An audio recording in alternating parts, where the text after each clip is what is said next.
But if you were to give one piece of advice to a leadership team or a project team about to start a transformation, what would that be? Just in terms of wanting to mitigate risk, save time and money, not let this turn into a money pit, not let it turn into total disaster. How do you avoid that failure? What are the big tip or tips you'd leave us Well, with? you know, you know me, and this is something we talk about all the time. You always start with strategy. My thought though goes to where are we in our cycle? If you're very early in this point, and I think you have a huge strategic window to sort of really game out what does our model now look like going forward.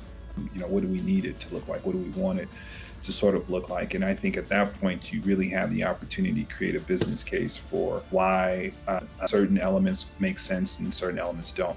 I would actually encourage organizations now, we certainly do this, but I would encourage organizations to really do a business case at the early points to really say, what does ERP look like for us? What does our model need to look like? How are we leveraging AI within our organization strategically? What does our data model kind of look like kind of going forward? To really figure out a long-term plan for how all of this works.